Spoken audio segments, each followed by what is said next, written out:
reçu une demande pour ñu ñëw ci émission bi c'est l'occasion de poser leurs problèmes comment faire. nee naa la pour soulager leen le plus rapidement possible. nee naa la il y a 13 378 impactés. oui. 4 000 à peu près ci département de Dakar 1 400 département de Rufisque 7 900 à peu près département de Pikine où il y a une très forte densité de population. Des barèmes ont été faits et les commissions de conciliation se sont passées. Les gens ont été indemnisés à hauteur de 98% aujourd'hui. C'est important que ñu clarifier loolu. tey su ma ko bëggee expliquer mu leer mën naa ni sax parce que impacté dañ koy indemniser. nga accompagner ko. pour sa réinstallation. Le projet le prévoit et noonu la ñuy def soo gisee tey tout à l'heure may expliquer di remercier je remercie ici les gens qui nous critiquent tous les soirs ñi ma doon tudd léegi ñi ñuy critiquer tous les jours mais c'est comme ça. mais DG allez Bouba très rapidement et puis on termine. xam nga Dakar. le cas yow fa la ñuy daanele Matar yow ci yéen la ñuy jeexale. non xam nga Dakar ndaw na quand même li ñu constaté mooy que le rythme bi nga xam ne liggéey ñi ngi koy liggéey TER bi que dafa wàññeeku. j'ai du mal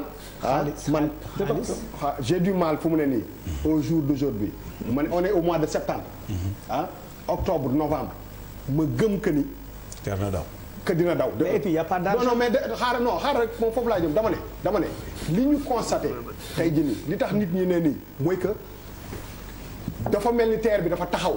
waaw mais après naa la da ngay pare sa question. waaw dafa mel ni TER bi dafa taxaw. loolu beneen bi mooy que xam nga da ngeen fi waxoon ay dañ fi non pas yow pas yéen sax mais en tout cas dañ fi waxoon ni AIBD tant de milliards lay coûter bu yokkee 10% ñu ne baax na c'est pas grave su yokkee 20% est-ce que.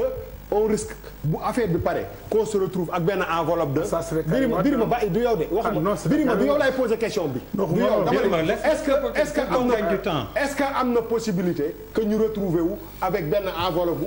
plus de 800 000 Birima 800 milliards ou 1000 milliards dans quelques années pour dire que loolu la TER bi alors que da ngeen annoncé 600 milliards ñaari questions yooyu est-ce que. amu leen problème de question.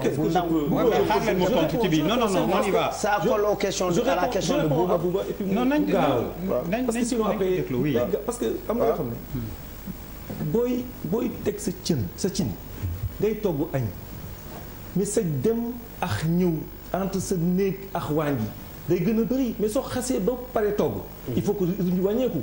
Le projet est en train d'être finalisé c'est pourquoi engin draan yan gi neen daan gis avant muy wàññeeku c'est tout à fait normal projet bu jeex on est en train de recruter 800 personnes pour dugg ci train bi war ko exploiter je comprends pas Bouba. d'accord kon kay baax na bu dee loolu am na xam nga question bu amul explication du am. comme yéen a ngi comme tey ngeen ba sóor comme sóor ngeen yekk leen. ma question mooy ku daan gas di defar béton. xoolal projet bi leen kay. il y a 80 000 tonnes de fer dans le projet. Il y a 20 900 mètres cubes de béton qui ont été coulés. Ce projet c'est 3 fois la tour Eiffel. Non. dama l'expliquer parce que c'est important en ce moment bi ñu fa tolloo c'est pourquoi il y avait énormément de mouvements. maintenant technicien je n'ai plus que 2 minutes. Charles Faye. Oui Charles je voulais. waaw vous êtes très vas-y déjà man affaire bi c'est simple quoi ça veut dire que tey le constat boo xam ne wax naa ko sànq constat bi il y a une récession avec benn fléchissement sur la balance commerciale bu am solo de 400 milliards boo xamante ni moom la ñu wax. bu ñu xoolee nu muy impacter activité économique yi nekk pour 90% à Dakar te ñu xool fan lay jógee est-ce que le TER dans son intelligence situationnelle provoqué wul benn genre goulot d'étranglement à l'activité industrielle parce que xam nañu que ñenn yi ils ont manifesté donc si biir loolu dommage bi ñaata la ak ñaata la leen amel parce que il faut le dire beneen affaire boo xamante ne buuba nga koy posé et pour moi c'est très important mooy tey notre trésorerie effectivement est-ce qu'elle nous permet d'aller très très très vite dans cette affaire parce que quand même dëkk bi dafa métti te Sénégalais yi ñu ngi koy yëg pour répondre et afin que au 30 novembre ñu mun a fay ñoo xamante ne amal nañ xaalis et surtout les sociétés parce que ñoom ñooy indi xaalis bi dëkk bi par les recettes qui sont générées et question yooyu la quoi. Est-ce que nous avons des ministres de finances de budget capables de drainer les ressources pour finaliser complètement le terrain. à la fin aussi. Est-ce que Abdoulaye Daouda Diallo par exemple am na capacité wu indi xaalis pour ñu continuer à faire. Alors DG Mountaga Sy, je n'ai plus que 2 minutes. Si vous pouvez répondre à toutes ces questions. Oui, non, on va répondre pour le PTB aussi, hein. Je ne vous oublie pas. Alors Mountaga Sy, allez-y. Le coût et l'interpellation de Charles Faye, s'il te plaît. 670 milliards. C'est fini. Je vais expliquer. Okay. Ça c'est un. Deuxièmement, on m'a posé la question sur les indemnisations. Expliquez encore. Les entreprises, c'est le même process. Sous des projets bi daf la impacté dañuy ñëw sa entreprise on évalue l'impact.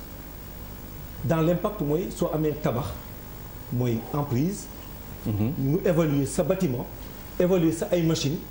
ñi temps ñu fay la. benn su dee terrain bi ngay exploiter yaa moom terrain bi y a un barème ñu évaluer jox la.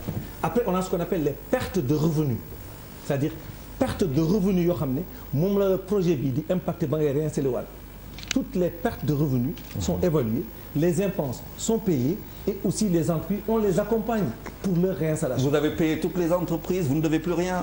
L'État ne doit rien à personne. Je vous dis, à date où je vous parle, l'ensemble des impôts ont été payés pour les entreprises. Je peux vous citer les entreprises. Il y a Patisen. D'accord. Patisen est impacté différemment. D'accord. Patisen dafa doon génn ci côté rail bi. Donc ñu tëj foofu. Donc Patisen avec le TER, il n'y a plus de passage à niveau. Il n'y a plus de camion qui traverse le rail. Merci Malal pour la communication d'ailleurs. Donc non, c'est important. C'est important. Oui, bien sûr. C'est important. C'est important. Donc, pourquoi ça te gêne comme ça? Non, pas du tout. Il n'y a pas de gêne. Il n'y a pas de gêne. Il n'y a pas de gêne. Moi, je suis d'accord pour votre il y a Sosenat, il y a SNAT, il y a TTA. Il y a Africa Print, il y a Super Céramique, il y a la laiterie, il y a Gandour. Toutes ces entreprises qui sont sur le tracé, sont passées en commission de négociation, ont accepté la conciliation et ont mais déjà coût bi du yokku daal. 675 milliards yi moom. amul risque des populations de 1000 milliards. Écoutez, Bouba, si vous êtes mal intentionné ou vous voulez sortir des choses. Non, damay laajte rek. Non mais je vous ai indiqué. 678 milliards. Je n'ai pas la boussole. Celle que j'ai, c'est ce que me dit les estimations à date. Le président Macky Sall a les moyens. On n'a pas de problème de ressources pour financer le TER. Si vous interrogez les entreprises. léegi xam nga xoolal. xam nga soo bëggee xam ndax am na wala amul. allez interroger les mais déjà au moins mën nga d'accord que ni ñun aussi dañu doon wax aéroport 100 lay coûter mu mujj coûter 200 c'est normal que ñu poser la c'est légitime parce que dañ ko daan gis. pardon c'est pas parce que. moo tax ñuy laajte quoi. mais est-ce que la façon.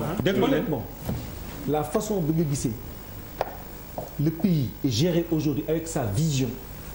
Avec la mise en œuvre des projets. waaye déjà yaa ngi politique. non da ngay politique. il faut. il a raison non day politique. il a raison loolu sama appréciation la nag. man ni ma gisee dëkk ni koy gérer. loolu moom sama appréciation la. c'est pas ni nga ko gisee yow peut-être. alors DG bu ko topp nee na da ngay politique d'accord nangul rek y a pas de souci. alors man leen laa la bëggoon laaj au passage Charles s'il te plaît. non c'est une question boo xam ni c'est vrai que tu vas me dire que discussion de grande place mais vous êtes là pour les Sénégalais tontu li Sénégalais yi di wax en général c'est pas que man xam naa réponse bi wala yooyu man damay laaj Alstom on dit que société bu nekkoon en difficulté la vous l'avez aidé avec cette commande loolu lu am la wala lu wér la wala il parle de oui bien sûr en Afrique du Sud mais je sais que représente man dam lay laaj rek 15 trains représente rien ça c'est pendant combien de temps l'a exploité voilà ça vraiment donc c'est combien de temps la ñuy exploiter c'est une délégation de service de concession délégation de service public oui mais donc c'est une délégation de service public maximum en 3 et 5 ans et tu fais une évaluation c'est pas une concession ça il faut aussi mu leer. mais elle coûte combien la délégation. Pardon? Elle coûte combien la délégation? C'est une délégation de service qui exploite tu exploites, me récupérer, et puis je te rembourse les frais. Mais ça nous coûte combien? Il y a un chiffre. Quel chiffre? C'est-à-dire que Erési, pour moi, je pense que la difficulté mooy c'est totalement financé par l'État du Sénégal. nga jël ko après dem jël ko SNCF. Oui, quand même. Ensuite, non mais franchement. Délégation, non mais Djibril, tu connais le principe de la délégation de service public? Oui. Donc c'est terminé. Tu peux aussi. Alors déjà pour terminer le niveau d'exigence bi SNCF bi am après. Matar Ndiaye li ko fi gënoon indi. C'est le cahier des charges s'il te plaît. S'il te plaît qui va ordonner la CTR. DG nga baal ma bi ci mujj Matar Ndiaye mi dañ la kocc si woon fii pour seen bor bi. PTB s'il te plaît. 600 et quelques millions kay yu taxaw. 100 et quelques millions. 600 millions yi nag te loolu gaaw en plus li ñu bëgg nga dimbali ñu. nga wax président ne ko. ñun cheminots yi fi ne. nekkuñu ay opposants bay wax. mais vous avez le droit d'être opposant aussi. non xam nga bi li dex loolu mooy terre bi dañ cee ñoom liggéey bi ñu yor dafa am ñu ko yor ñu nangu ko ci seen loxo. pourquoi nga sol sax marron Matar bàyyil ma lijjantil la seen 600 millions yi ba pare. je pense que DG 600 millions yi nu ngeen di def fay leen ko. PTB partenaire la ci projet bi. PTB est mooy petit parce que nit ñi xam na la petit train de banlieue l'ex-petit train de bleu. non Sénégalais xam nañu PTB. man xaw ma ko woon par exemple ñun ñëpp xamuñu ko woon. dégg nga moom wax la les 60 000 passagers par jour qui payent 150 francs pour aller à Thiaroye qui payent 200 francs pour aller à Pikine xam nañu la mooy PTB. mais ñëpp dañu ko war a xam. train de banlieue. waaw déjà loolu rek la. D'accord, très bien. Maintenant c'est important PTB partenaire ci projet bi. Ils sont membres du comité technique. PTB ils sont membres du comité technique. Ils sont impactés par le projet. Donc on évalue leur perte de recettes. C'est une comptable ñoo ñu jox les pertes de recettes. On a évalué et on les indemnise progressivement. lii le relation bi am entre PTB ak APIX ñu signé convention. C'est un directeur général. Sylla suñu natango la. Il est membre du comité technique. lu waral bor bi kon. lu waral bor bi kon. gars yi amuñu xaalis il faut des non c'est c'est des évaluations qu'il faut faire. C'est pas parce que aussi société d'État la. parce que PTB agence la pour État. APIX agence la pour État.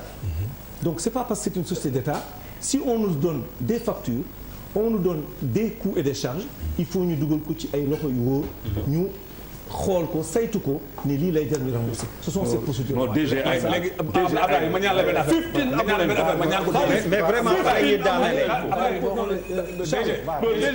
on parle je me supplie d'une chose. benn affaire laa bëgg a ñaan. on parle aux Sénégalais. on parle aux Sénégalais. da leen di war a bàyyi. da leen war a bàyyi Sénégalais yi. ci conclusion yoo xam ne mën nañu ko jëriñoo ëllëg. c'est un excellent projet. qui est en cours de finalisation. C'est un projet qui impacte 13 379 personnes. Le président Macky Sall a fait du recasement de proximité et du recasement en intégrant la cellule familiale. Le projet, les titulaires des marchés ñi defar projet bi dem leen. yaa tudd recasement Makodou Fall collectif national des impacts du terre waxi naan nag site de recasement yi kañ lay pare viabilisation des sites de recasement. Absolument. kañ la. J'ai dit tout à l'heure que je remercie Makodou Fall. oui je sais. C'est des gens mais nee na kañ. Voilà. Les sites les assainissements des sites de recasement ont démarré. On leur avait dit qu'on allait démarrer à fin juillet. ñu ngi démarrer les sites de recasement au niveau de la plateforme. Président moo leen jox 7 hectares. koo xam ne dëkk nga Pikine nga dëkk Rufisque nga am kër te amoo titre boo xam ne mën nga ko justifier. Président nee na dina la jox 150 mètres carrés ñoom ñëpp jot nañu seen 150 mètres carrés. C'est le gouvernement seen terrain.